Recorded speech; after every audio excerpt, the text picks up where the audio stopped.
اور درود پاک کی ایک ایک تسبیح صبح و شام، اور اپنے جو ہے استغفار کی ایک ایک تسبیح صبح و شام ضرور کریں۔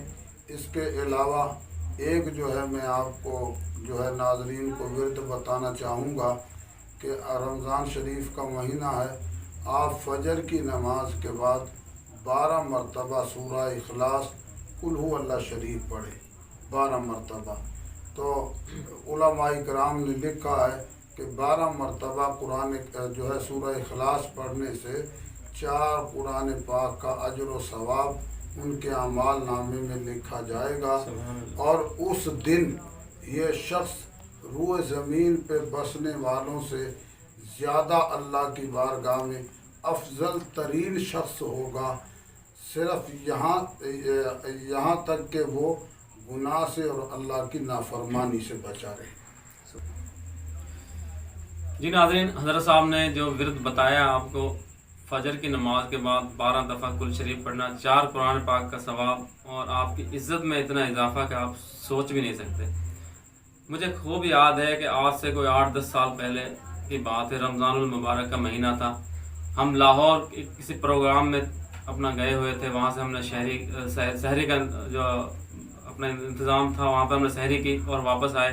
فجر کی نماز ہم نے یہاں اپنے محلے کی مسجد میں پڑھی، تو وہاں پہ حضرت صاحب جو ہے حضرت اپنا علامہ مولانا حاجی عبدالغفور ساجد الوری صاحب ہی موجود تھے۔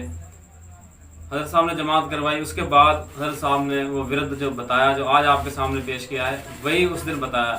اس دن سے آج تک میں ورد باقاعدہ طور پہ روزانہ کی بنیاد پر کر رہا ہوں، ایک دن میں نے کبھی ناغہ نہیں کیا۔ وہ مجھے پتہ ہے، یہ اللہ تعالیٰ کی ذات مبارک جانتی ہے، ذات پاک جانتی ہے کہ اس کا جب مجھے فائدہ ہوا ہے وہ میں ہی جانتا ہوں، یہ اللہ تعالیٰ کو پتہ ہے۔ یقین کرو بہت فائدہ ہے۔ سورہ اخلاص جو ہے بہت کمال کا ورد ہے، آپ اس کو کر کے دیکھیں، انشاءاللہ آپ کو بہت فائدہ ہوگا۔ اس کے ساتھ ہی جو ہے ایک تسبیح ہم پڑھتے ہیں جس کو ہم تسبیح فاطمہ تو زہرا رضی اللہ تعالیٰ عنہا کے نام سے منسوب کرتے ہیں، کہ آپ صلی اللہ علیہ وسلم نے بھی بیٹے کو تسبیح بتائی تھی۔